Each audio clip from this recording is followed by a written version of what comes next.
गौनिका हमारे साथ जुड़ी हुई हैं। गौनिका, अब देखिए चैलेंज तो किया जा सकता है और अरविंद केजरीवाल ने इस समन को गैरकानूनी बता दिया है, लेकिन इसके और बाकी कानूनी पहलू क्या हैं? अब ईडी क्या कर सकती है? क्या एक और समन जारी करेगी? क्या वो कोर्ट का रुख करेगी? क्या अरविंद केजरीवाल फिर कोर्ट में इसे चैलेंज करेंगे? इस पहलू को थोड़ा समझाएं दर्शकों को। देखिए मीनाक्षी, ये डिपेंड करता है कि अरविंद केजरीवाल ने ईडी को जो रिटर्न में जवाब दिया है उसमें और क्या क्या चीजें लिखी है। जो पॉइंटर्स निकलकर सामने आए हैं उसमें सिर्फ 3 से 4 चीजें निकल कर आई हैं।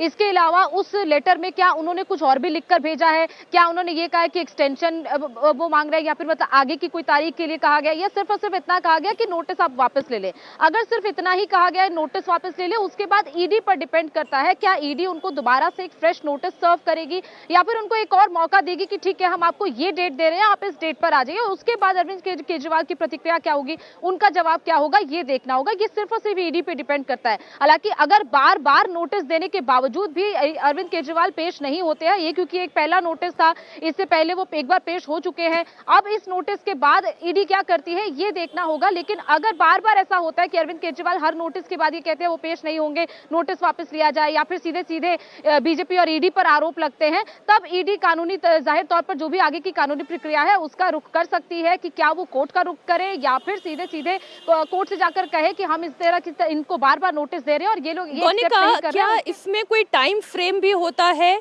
या ईडी को अगर आज उन्होंने इनकार किया तो कल ही अगला नोटिस भी जा सकता है अरविंद केजरीवाल के पास? देखिए आमतौर पर ऐसा जितना भी अभी पिछले केसेस में देखा गया उसमें यही देखा गया कि ईडी से जब भी कोई टाइम एक्सटेंशन मांगता है तो कुछ दिन बाद एक टाइम उनको दे दिया जाता है कि ये एक फ्रेश टाइम है, इस दिन में इस तारीख को आप पेश होंगे, और उसके बाद वो शख्स पेश होता है या उसमें भी एक्सटेंशन मांगता है, ये फिलहाल देखा जाता है। लेकिन अभी अरविंद केजरीवाल के बारे में एक्सटेंशन तो मांगा ही नहीं गया है, यही बड़ी बात है गौनिका कि एक्सटेंशन तो मांगा ही नहीं गया है। वो तो सीधा सीधा ये कह रहे हैं कि समन को वापस ले लो, ये समन गैर कानूनी है, ये बीजेपी के इशारे पर है। भास्कर हमारे साथ जुड़े हुए हैं, इसलिए भास्कर, यहाँ पर अरविंद केजरीवाल की स्ट्रैटेजी क्या है?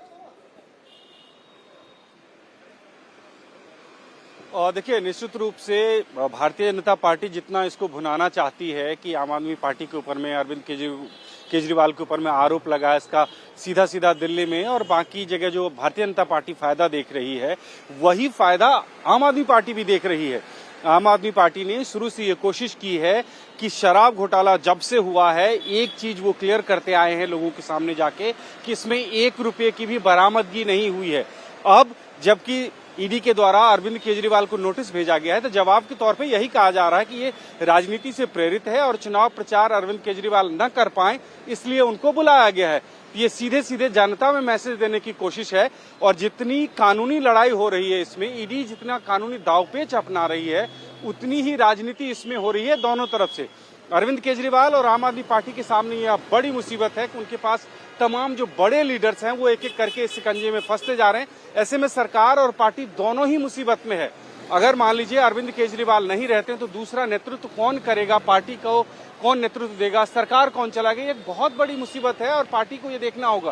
तो ये उनके लिए एक चुनौती है। लेकिन इसके साथ साथ आम आदमी पार्टी और अरविंद केजरीवाल जो शुरू से करते आए हैं कि जनता के बीच में अपनी बात इतनी सिंपली, इतनी आसानी तरीके से रखा जाए कि उनको समझ में आ जाए कि इनको फंसाया जा रहा है, जिसे Bharatiya Janata party victim card कहती है, वो कोशिश जरूर होगी कि अरविंद केजरीवाल ईडी दफ्तर पहुंचे, उससे पहले आम जनमानस में ये मैसेज फिट करने की कोशिश होगी आम आदमी पार्टी को के द्वारा कि उनको जबरदस्ती फंसाया जा रहा है। आम आदमी पार्टी बेशक अभी ये कह रही है कि चुनाव ठीक है, और ये बात तो वो शुरू से कह रहे हैं, सत्येंद्र जैन हो, मनीष सिसोदिया हो या फिर अब अरविंद केजरीवाल हो, संजय सिंह हो, कि उन्हें फंसाया जा रहा है, लेकिन बेल भी तो नहीं मिल रही। ये भी एक बड़ा सच है। गौनिका के पास कोई बड़ी खबर है? गौनिका, देखिए मीनाक्षी, अरविंद केजरीवाल के घर के बाहर अभी हलचल एकदम तेज हुई है। कॉन्वॉय की गाड़ियां तो लग चुकी है, लेकिन अब सिक्योरिटी पर्सनल्स भी पूरी तरह अलर्ट हो चुके हैं। दिल्ली पुलिस के जवान बाकायदा लगातार मीडिया पर्सन्स को भी साइड कर रहे हैं ताकि सीएम का जब कॉन्वॉय निकले तो बिल्कुल यहां से स्मूथली निकल जाए और किसी भी तरीके की डिस्ट्रप्शन उसमें ना हो। इसके अलावा जगह जगह पर पुलिस की तैनाती है, पीसीआर की वैन है, इसके अलावा 2 कॉन्वॉय की जो गाड़ियां हैं वो लग चुकी हैं और एक जो पुलिस की जिप्सी है अरविंद केजरीवाल की गाड़ी के साथ वो यहां से निकलेगी। हालांकि ट्रैफिक नहीं रोका गया है, सिर्फ और सिर्फ इतना पुलिस अलर्ट पर है ताकि अरविंद केजरीवाल के घर से बाहर उनका कॉन्वॉय आराम से निकल पाए। इसके अलावा लगातार ये इंतजार किया जा रहा था कि क्या भगवंत मान आएंगे या नहीं आएंगे, इस पर संशय बना हुआ था, लेकिन अभी ऐसे लग नहीं रहा है कि वो आएंगे। सिर्फ और सिर्फ अरविंद केजरीवाल यहां से एमपी के लिए निकलेंगे और वहां पर चुनाव प्रचार के लिए पहुंचेंगे। लेकिन हलचल पूरी तरह तेज हुई है। अरविंद केजरीवाल अब से कुछ ही देर में यहां से निकल सकते हैं। देखिए मीनाक्षी, अरविंद केजरीवाल का नाम इसलिए भी पूरी तरह लाइमलाइट में आ रहा है क्योंकि जब से मनीष सिसोदिया की बेल डिनाई हुई है, उस बेल के ऑर्डर में भी कई ऐसी बातें की गई जिसमें सबसे बड़ी चीज ये है कि 338 करोड़ का मनी ट्रेल की बात की गई है। ऐसे में कहीं ना कहीं कोर्ट ने यह मान लिया है कि यह घोटाला है। और जब ईडी से पूछा भी गया था सुनवाई के दौरान कि क्या आप पार्टी को भी एक एक्यूज उसमें बनाएंगे, तब ईडी की तरफ से पहले तो सिर्फ मौखिक तौर पर कहा गया था कि पार्टी को एक्यूज बनाया जाएगा, लेकिन उसके बाद रिटर्न में भी बाकायदा कोर्ट को दिया गया कि पार्टी को एक्यूज बनाया जाएगा और पार्टी के संयोजक क्योंकि अरविंद केजरीवाल है, ऐसे में जाहिर तौर पर इस पूरे मामले में अरविंद केजरीवाल से पूछताछ होनी लाजमी है और यही वजह है कि ईडी ने आज उनको बुलाया था। लेकिन अगर ऐसे बार बार नोटिस का वो एक्सेप्ट नहीं करेंगे और नहीं जाएंगे तो ये भी एक इमेज गलत जाएगी कि आप सवालों से भी भाग रहे हैं। ऐसे में आज का नोटिस का तो उन्होंने ये कह दिया कि नोटिस को वापस ले ले और कोई एक्सटेंशन नहीं मांगे, लेकिन जब आगे के नोटिस आएंगे तब उसमें भी देखना होगा कि क्या अरविंद केजरीवाल ईडी के दफ्तर जाते हैं नहीं जाते, क्योंकि अब तक जितने भी नोटिस पार्टी के कई मंत्रियों को नेताओं को सर्व हुए हैं, हर कोई किसी ने चाहे एक्सटेंशन जरूर मांगा हो लेकिन वो ईडी या सीबीआई के सामने पेश जरूर हुआ है। सवालों के जवाब जितने भी उनको देने थे, जैसा उन्होंने जरूरी समझा वैसा दिया और उसके बाद जो आगे की कार्रवाई हुई है, क्योंकि कई ऐसे केसेस हैं जैसे मनीष सिसोदिया का केस है जिसमें यह कहा गया ईडी की तरफ से कि कोऑपरेट नहीं कर रहे हैं, सवालों के जवाब नहीं दे रहे हैं, उसी आधार पर ठीक है। तो हम गौनी का एक काम करते हैं, हम उन बिंदुओं पर बात कर लेते हैं जिनकी वजह से अरविंद केजरीवाल को यह समन दिया गया है।